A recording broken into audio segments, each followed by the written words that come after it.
하나님의 선한 손의 도우심을 얼마나 나는 의지하고 있는가? 하나님의 선한 손의 도우심을 나는 얼마나 의지하고 있는가라는 제목을 가지고 말씀을 전하도록 하겠습니다. 여러분들 그 금요일마다 뭐 자주 보는 프로그램은 아닌데요. 금요일마다 그 MBC에서 하는 방송이 있죠. TV 예능이 있는데 나 혼자 산다 아시죠? 그 장수 프로그램인 것 같아요. 그러니까 연예인들의 싱글 라이프를 관찰하는 예능입니다. 그런데 그 예능을 보신 분들은 아실 거예요. 연예인들이 싱글 라이프만 다룹니까? 그러니까 다시 말해서 그 프로그램은 분명 제목대로 나 혼자 산다고 뭐 혼자서 뭐를 하든지 혼자서 하는 일만 그렇게 그 방송으로 보여주기보다는 뭐예요? 혼자 사는 사람이 이 주변 사람들과 어떻게 어울리면서 살고 있는지, 또한 그 주변 사람들과 어떤 이야기를 하고 있는지에 대해서 더 초점을 받고 있다는 거예요.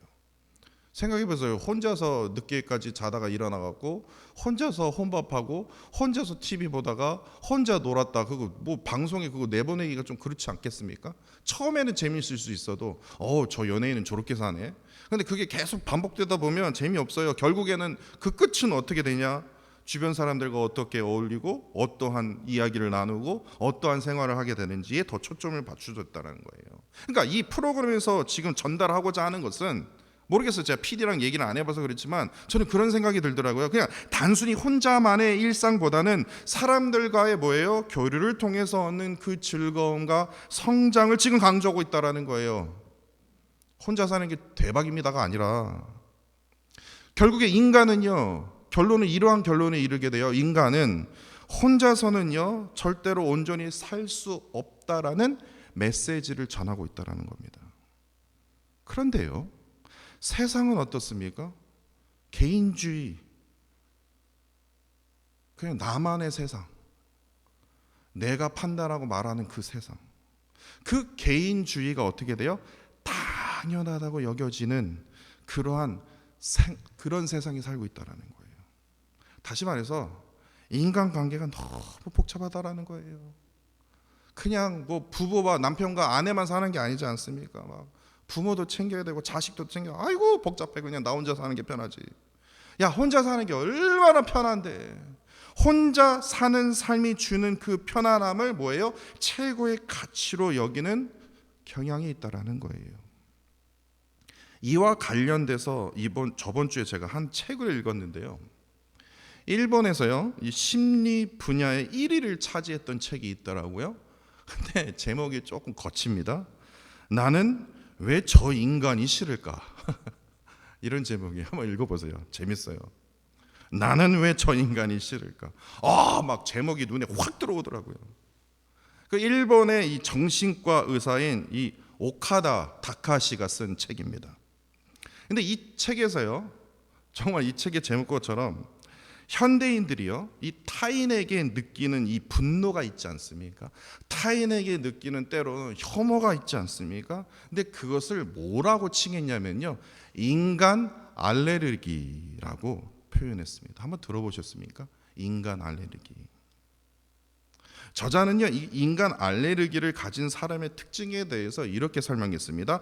평안함이나 온화나 감정은 줄어들고 온갖 부정적인 감정만 커지게 된다. 불쾌함, 짜증, 불안이 시작되며 점차 분노와 원망 같은 감정으로 발전해 결국에 이게 폭발해야 된다. 이 과정에서 자신에게 부정한 감정을 쏟아내며 후회와 자기 질책으로 빠지게 되고 점차 무기력과 자포자기에 이르게 된다. 결론은 그렇게 된다는 거예요. 근데 그 저자는요, 그 끝에서요, 그렇게 끝나면 좀 그렇지 않습니까? 그러면서 인간 알레르기를 극복할 수 있는 유일한 방법을 소개했는데, 참으로 특이하게도요, 탈감작 요법을 소개했습니다. 이 탈감작 요법은요, 이름이 좀 이상하지 않습니까? 탈감작 요법? 여러분도 아시는 거예요. 알레르기가 이제 생기면요, 그 알레르기 반응을 줄이기 위해서는 어떻게 합니까? 알레르기 그 반응을 주는 것을 피하는 게 아니라 그 알레르기 유발 성분을요, 몸에 조금씩 어떻게 해요? 노출시켜야 됩니다. 그래서 스스로 면역력을 어떻게 해요? 디벨롭 해야 된다는 거예요. 스스로 그 면역력을 늘리는 치료법을 말을 해요. 저자는 이와 같은 방법으로 사람에게 받은 상처는 결국에 그 사람을 피한다고 하는 게 아니라 그 사람으로부터 뭐예요? 치료받을 수 있다고 이 저자는 주장을 하더라고요. 그러면서 이 저자는 이렇게 말합니다. 자신이 받아들일 수 있고 자기 마음의 상처를 치유할 만한 체험을 통해서 다른 사람과 어울려야 합니다. 그래야 이길 수 있습니다. 예를 들어 타인에게 봉사하거나 보살피는 경험이 그렇습니다 라고 말을 했습니다. 저는 그 책을 읽으면서 곰곰이 생각해 봤어요. 뭐 과거의 일이지만 저도 인간 알레르기가 있었거든요. 그냥 막 누가 나를 부르는 게 싫은 거예요. 그냥 혼자 있고 싶은 거예요. 그런 순간에 봉사, 보살핌, 이것만으로 완전한 치유가 될까? 이런 생각이 들었습니다.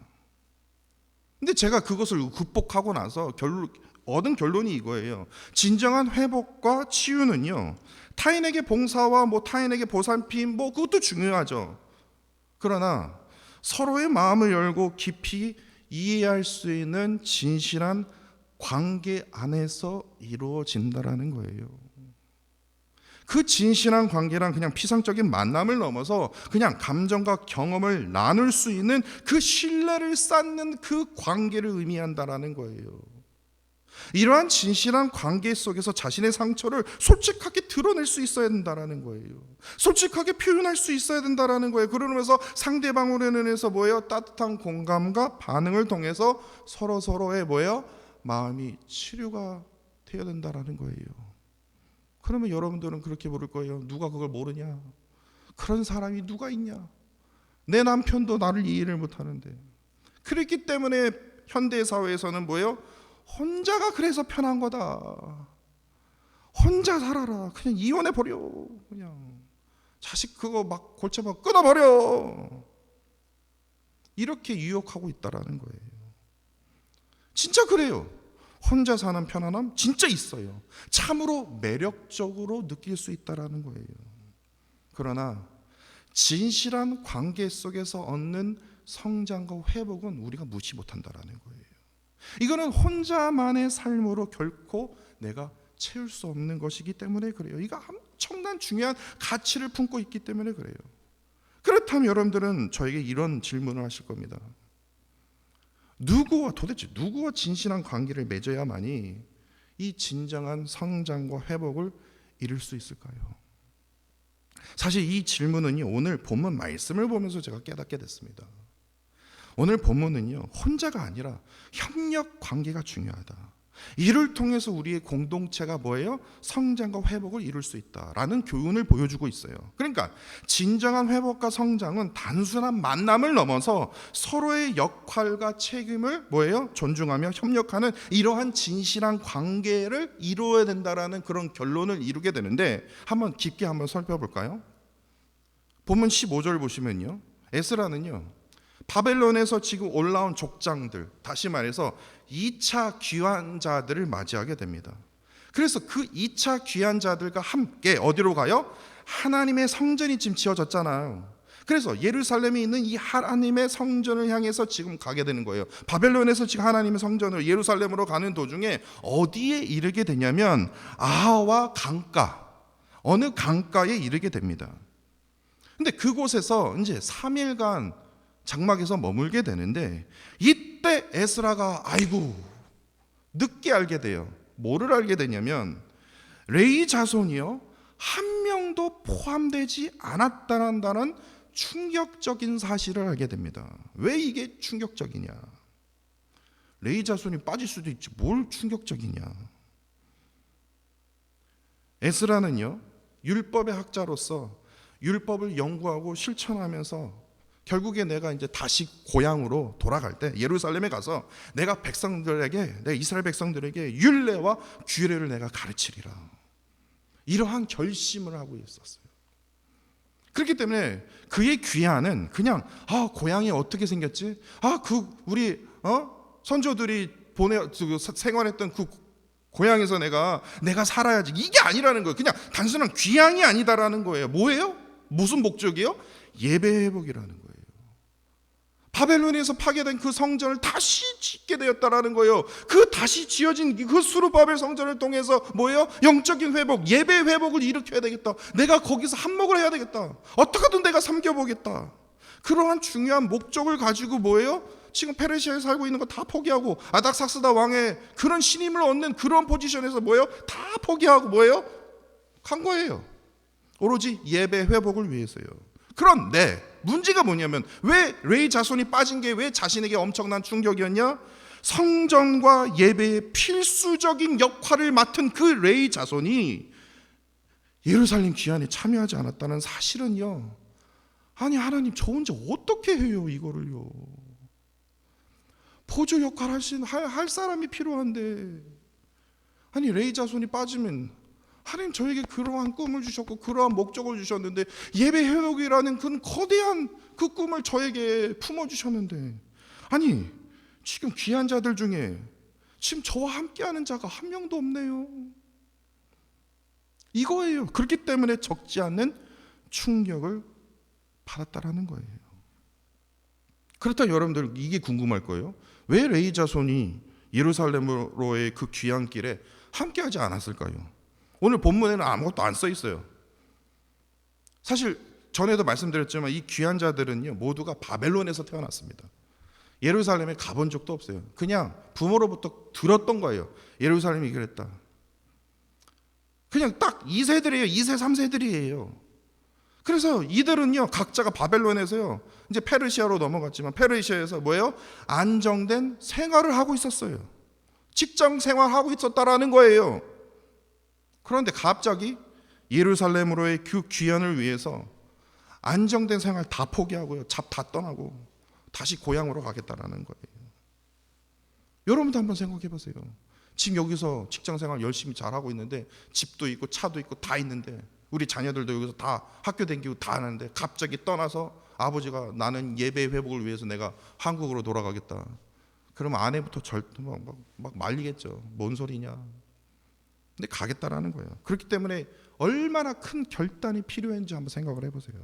이런 맥락에서 본다면 레위 자손, 그래요. 레위 자손으로서 나는 예배와 뭐예요? 성전의 회복을 위해서 힘써야 되지만 내가 못 가겠어요. 저 지금 제가 책임질 애들이 있잖아요. 가정이 있잖아요. 레위 자손의 그 부재 또한 그 귀한의 그 어려움과 헌신에 대한 그 부담, 그거 이해가 되지 않습니까? 충분히 이해되지 않습니까? 근데 레위인들은 성전에서 레위 자손만이 뭐예요? 성전에서의 봉사와 헌신을 담당하고 있었기에, 이게 바벨론에서 정말 편안한 이 생활을 완전히 포기하고 다시 예루살렘으로 돌아간다라는 거, 이거는 엄청난 뭐예요? 희생을 요구하는 일이었기 때문에 참여할 수 없었던 거예요. 이런 상황에서 에스라는요 어떻게 생각하겠습니까? 어휴, 이 철당성이 없는 놈들, 열정이 없는 놈들, 자신의 그 뜻과 함께하지 못한 이 레위 자손들에게 어떻게 합니까? 큰 실망을 했을 거예요. 아휴, 그렇지 않았습니까? 그렇게 안 했겠습니까? 한번 생각해 보세요. 어떤 건 되게 큰 기대를 만약에 갖고 있었더라면 비판까지도 하지 않았을까요? 그러면서 이렇게 생각하지 않았을까요? 뭐 그까짓 뭐 레위 자손들 뭐 하는 일 뭐 내가 해버리지 뭐, 그냥 혼자 하는 게 편한 거야. 저 같으면 그럴 거예요. 제가 한번 감정이입을 해봤어요. 안 와? 오케이. 그럼 나 혼자 하면 되지 뭐. 뭐 이까짓 건 뭐 아무것도 아닌데 뭐. 혼자서 하는 게 결국에 편한 거야. 그러니까 병드는 거예요. 그러니까 병드는 거고, 그러니까 비판이 계속 끊이지가 않는 거고, 그러니까 감사할지도 모르고. 제가 그래서 무너지지 않았습니까? 혼자서 그냥 다 감당하려고 하니까요. 누가 하래요? 근데 오늘 본문 17절을 한번 보세요. 에스라는요 가시랴 지방으로 사람을 보냅니다. 아니 레위 자손이 저 못 가겠습니다 이미 얘기했어요. 그래서 그 귀한 자 명단에 포함되지도 않던 거예요. 그런데 다시 설득시키기 위해서 다시 보낸다는 거예요. 그러면서 다시 말합니다. 하나님의 성전을 위하여 섬길 자들을 데려오게 하지 않습니까? 너희들의 삶의 목표와 삶의 의미는 여기 지금 페르시아 땅, 바벨론의 땅이 아니라 뭐예요? 하나님의 성전을 위해서 너희들이 섬겨야 된다는 그 목표와 그 삶의 의미를 심어주기 위해서요. 에스라는요, 레위 자손의 그 부재를 문제로 삼기보다는 어떻게 합니까? 그들이 예배 회복의 사명에 그 동참할 수 있도록 에스라는 인내했다라는 거예요. 끝까지 설득했다라는 겁니다. 이를 통해서 그의 겸손한 그 리더십, 또한 그 협력의 중요성을 에스라는요 깊이 이해하고 있었다라는 것을 우리가 깨달을 수 있다는 거예요. 그의 탁월한 리더십이 바로 여기서부터 시작이 된다라는 거예요. 에스라의 역할, 그리고 이 레위 자손의 역할, 우리 교회에서도 우리가 비교할 수 있어요. 우리 루이빌 교회가요, 어디 노예에 속해 있습니까? 어느 교회입니까? 장로교회입니다. 또 장로교회는 또 여러 가지가 있지 않습니까? 그 장로교회 중에 미국 장로교회 PCUSA에 속해 있습니다. 근데 이 PCUSA는요 크게 두 가지로 나눌 수 있죠. 여러 가지로 나누지만 크게 본다면 교역 장로, 이거를 티칭 엘더라고 합니다. 이거 이제 새로운 새로운 성도들을 위한 루이빌 교회 101, 이거는 꼭 알아셔야 돼요. 근데 나중에 제가 더 쉽게 설명해 드릴 텐데, 교역 장로, 이거를 티칭 엘더라고 하고요. 사역 장로, 이거를 룰링 엘더라고 합니다. 두 가지 역할이 되어 있어요. 침례교회에서는 그렇게 안 되어 있습니다. 목사가 최고입니다. 목사가, 그러니까 쉬운 말로 하면 까면 다 까는 거예요. 근데 장로교회는 그렇게 못해요. 교역 장로와 사역 장로, 그 두 역할은요 각기 아주 중요한 사명을 수행하고 있습니다. 교역 장로는 목사입니다. 저입니다. 설교해야죠. 성찬식해야죠. 세례 베풀어야죠. 성경 공부해야죠. 신앙 교육을 책임지는 역할이 바로 교역 장로입니다. 사역 장로는 또 어떻습니까? 주로 교회 행정 그리고 운영을 맡고 중요한 결정의 앞에서, 관리의 앞에서 참여하고 교회의 원활한 그 운영을 돕고 있다는 겁니다. 그래서 큰 틀에서 본다면요, 에스라의 역할이 오늘날 뭐예요? 목사의 역할, 교역 장로와 비슷하고요.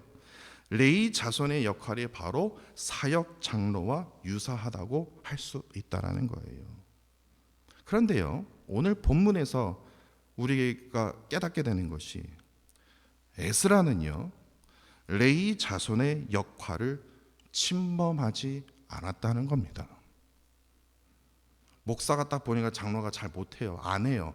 그래서 그러면 나 혼자 하는 게 편하지. 그래서 목사가 그냥 장로가 하는 일을 하지 않았고, 장로가 목사 보고 목사님 너무 부족해. 그래서 장로가 뭐예요? 목사의 일까지 그냥 해버리고, 그러한 역할을 뭐예요? 침범하지 않았다라는 거예요. 그들이 예배의 회복이라는 그 목표의 그 사명을 가지고 모두가 다 참여할 수 있도록 인내하고 설득시켰다라는 거예요. 저는 그게 부족했거든요. 나는 왜 이러지 못했을까? 교회는요 서로의 역할에 대해서 뭐예요? 존중해야 됩니다. 실망할 필요 없어요. 비판하지 마십시오. 나는 여기 왔는데 왜 안 와? 나는 왜 이 일을 했는데 왜 저 사람은 왜 일을 안 해? 그게 아니다라는 거예요. 왜 나만 해? 그게 아니다라는 거예요. 서로가 그 일을 함께 하기까지 뭐예요? 끝까지 인내하며 설득으로 협력해 나아가는 그러한 공동체가 되어야 된다는 거예요. 그렇게 이게 없기 때문에 뭐예요? 계속 교회 안에서 손가락질하고, 오해하지 마십시오. 우리 교회는 그렇지 않습니다. 아무개 교회가 그렇습니다. 그러는 거예요. 교회 안에서요 이러한 인간 알레르기가 딱 생기잖아요. 이거 아주 심각합니다. 약도 없어요. 약도 없어요. 그러면 이 저자 말대로 다른 교회 가서, 타인 교회 가서 섬기고 봉사하면 좀 힐링이 되지 않을까요? 그렇게 해봐요. 그럼 그게 치료가 되나? 목사가 예를 들어서 어느 교회에서 인간 알레르기로 상처를 받아갖고 다른 교회에 부임받아서 교회 옮겨버리잖아요. 그 교회에서 자란 줄 아십니까? 똑같은 문제 똑같이 생겨요. 교인이 여기 와서 상처받아갖고요, 아이고 나 다른 교회 갈래. 가서 다른 교회 가잖아요. 거기서 또 똑같이 상처받는다니까요. 인간 알레르기는요 끝까지 이어져요. 목사든 일반 성도든 똑같습니다. 아이고 그러면 나 혼자 그냥 신앙생활하는 게 편하지. 그래서 교회 안 가고 그냥 온라인에서 예배 드리는 게 많은 거예요. 제가 진짜 적나라하게 지금 말씀드리는 겁니다. 이게 인간 알레르기가 생기면요 이거 그만큼 복잡한 거예요. 그러니까 어떻게 하면 요즘 어떻게 해요? 마음 맞는 사람들끼리 교회를 만들어요. 야, 마음 맞는 사람끼리 예배를 드려요. 그러한 공동체가 되어서는 절대로 안 된다라는 거예요. 저도 그러고 싶어요. 저도 인간이에요. 근데 하나님이 그걸 원치 않는다라는 거예요. 진정한 교회는요 교역 장로와 사역 장로가 하나가 돼야 됩니다. 여러분들 오해하지 마십시오. 저 루이베 한의장 교회 이거 막 장로들끼리 싸우는 거 아니에요. 우리 얼마나 친한데요. 오해하지 마세요. 그거 이상한 소리 하지 마세요. 하여튼 이상한 소리만 들렸다 하면 저 화냅니다. 그것 때문에 제가 이 말씀 드리는 게 아니에요. 뭐가 중요하냐면 목사와 뭐예요? 모든 성도가 하나가 되어야 된다라는 겁니다. 협력해야 된다라는 거예요. 그렇게 오늘 본문에서 보여준 이 에스라의 모습은 특별히 이 교회의 모든 직분자들에게, 저 직분 받은 게 없거든요. 아니요, 성도님이라고 부르면 다 직분 받은 거예요. 모든 직분자들에게 참으로 중요한 교훈을 주고 있음을 우리가 깨닫게 되지 않습니까? 여기 모인 모든 성도들의 그 뭡니까? 진정성 있는 그 교류와 협력 없이는 그 온전한 교회의 회복이나 성장도 이루어질 수 없기 때문에 이러한 말씀을 드리는 겁니다. 그렇다면 여기서 조금만 더 한 걸음 더 나아가 마지막으로 우리가 생각해야 될 게 이겁니다.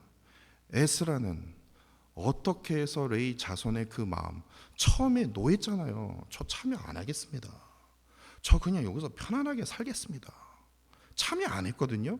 근데 에스라는 또다시 부르지 않았습니까? 근데 결국에 오늘 본문에부터 보듯이 레위 자손이 움직였어요. 다시 그 귀한 자 명단에 참여했어요. 어떻게 해요? 어떻게 이들의 마음을 설득시켰을까요? 이게 중요하지 않습니까? 에스라의 말빨이 셌을까요? 에스라가 보냈던 그 사람들의 이 말빨과 이 뭡니까? 이 테크닉이 있었을까요? 18절에 있습니다. 에스라는 이 레위 자손의 마음을 움직일 수 있었던 그 근본적인 그 방법이 바로 여기에 있어요. 뭐라고 말합니까? 18절입니다. 하나님의 선한 손에 도우심을 입고. 다시 말해서 하나님의 선한 손에 도우심이 없었더라면 이러한 일이 없었다. 또 에스라 8장 31절에서도 이 기록이 있어요. 에스라는 또다시 이렇게 말합니다. 우리 하나님의 손이 우리를 도왔기 때문에 여기까지 올 수 있었다라는 거예요. 하나님의 선한 손, 하나님의 선한 손. 이 두 구절에서 우리가 알 수 있듯이 에스라는요, 모든 문제 해결과 회복은 인간의 노력이 아니에요. 그 1번 저자가 얘기했던 것처럼 인간의 이 알레르기를 피하기 위해서는 타인 어디에 가갖고 사람의 상처는 사람으로 피했기 때문에 어떻게 하든 내가 받아들일 수 있는 그 사람을 위해서 봉사하고 뭐 헌신하고 어떻게 보면 뭐 할 수가 있겠죠. 그러면 결국에는요, 본질적인 치료는 뭐예요? 하나님의 선한 손을, 하나님의 그 선한 손에 그 도우심이 없다라면 어떻게 합니까? 다시 쓰러질 수밖에 없다라는 거예요. 길게 이어질 수밖에 없다라는 거예요. 이처럼 인간관계에서 실망하거나 어려움이 느낄 때가 있죠. 그렇지 않습니까? 막 진짜 막 화가 나고 막 치고 싶을 정도로 막 그냥 막 저만 그런가요? 실망스러운 거 있죠. 어려움일 거 있죠. 더 나아가 이게 계속 반복되면 어떻게 됩니까? 인간 알레르기예요. 그냥 사람만 보면 막 알레르기 막처럼 막 이러한 지독한 아픔을 경험할 때 있지 않습니까? 이럴 때 어떻게 해야 되냐고요. 내 힘으로 어떻게 하든 감다음 시키면서 내 힘으로 어떻게 하든 해결하기보다는 어떻게 해요? 하나님의 선한 손의 도우심을 어떻게 해야 됩니까? 간절히 간구해야 된다라는 거예요. 그렇다면 앞서 물었던 질문으로 돌아가서요, 누구와의 진실한 관계를 맺어야 됩니까? 누구와의 진실한 관계를 맺어야만이 내 안에 진정한 성장과 회복을 이룰 수 있습니까? 오늘의 에스라가요, 진정으로 우리에게 보여주고 가르치고 있듯이 진실한 관계는요, 단순히 그냥 가까운 사람이나 그 사람과의 만남을 통해서가 얻어지는 것이 아니라 뭐예요?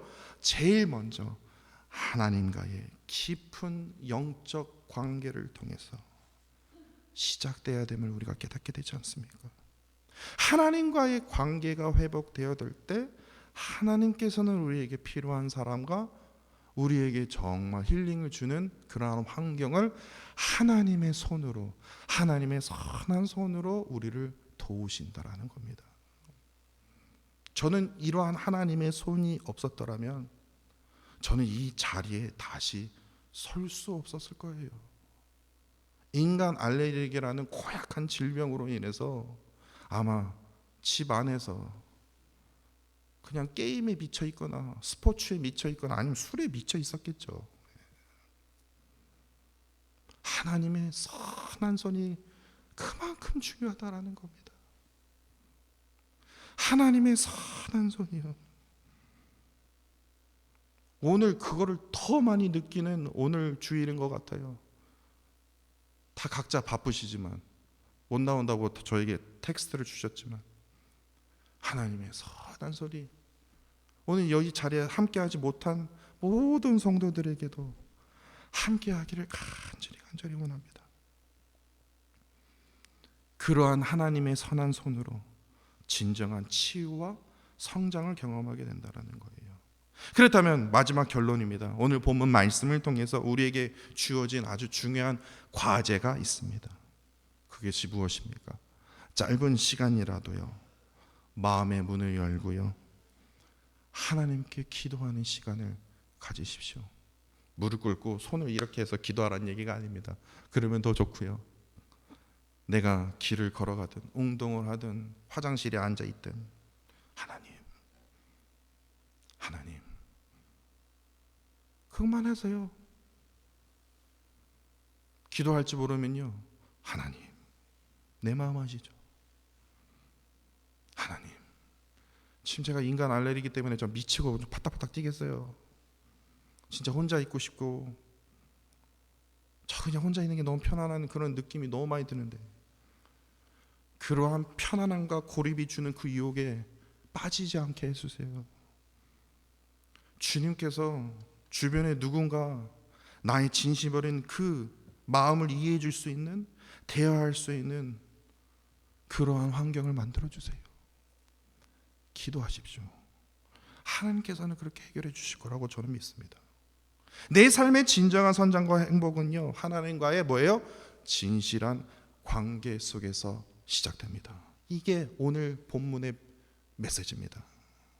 하나님과 내가 진실한 관계로 이어질 때 이를 통해서 사람들과도요, 진정성 있는 교류와 협력을 우리가 이룰 수 있다라는 겁니다. 오늘 본문의 에스라가 보여주듯이 협력과 관계 속에서 하나님의 그 선한 손, 그 선한 손을 의지할 때 온전한 회복을 이룰 수 있다라는 겁니다. 하나님께 마음의 문을 열고 그분의 선한 손이 우리의 그 관계 속에서 역사하시도록 우리가 우리의 마음의 문을 열 때 우리는요, 이를 통해서 진정한 자유와 성장과 회복을 우리가 경험할 수 있기 때문에 그렇습니다. 그렇기 때문에 우리는 스스로에게 이렇게 물어야 할 것입니다. 나는 지금 누구와 진실한 관계를 맺고 있는가? 내 삶에 하나님의 그 선한 손의 그 도우심을 나는 얼마나 의지하고 있는가? 오늘 설교의 제목입니다. 이 질문을 어떻게 합니까? 내 가슴에 새기고 하나님과의 관계를 최고로 우선순위를 두는 삶으로 우리는 시작해야 됩니다. 그래야 우리의 인간관계가 아름다워질 수 있기 때문에 그렇습니다. 하나님께서 우리의 모든 관계 속에서 역사하실 때 진정한 회복과 성장과 엄청난 기쁨의 열매를 경험할 수 있다라는 거. 혼자 사는 그 평안함, 고립의 유혹에서 이겨내고 뭐합니까? 하나님과 진정한 관계를 맺는 그 삶을 선택하시기를 간절히 원합니다. 하나님의 그 손길을 의지하며 살아갈 때 모든 관계와 삶의 여정 속에서 회복과 축복의 열매를 맺게 될 것입니다. 이러한 축복의 열매를 날마다 맺어가시는, 또한 그 열매를 경험하는 저와 사랑하는 성도 여러분들이 되시기를 간절히 소망합니다.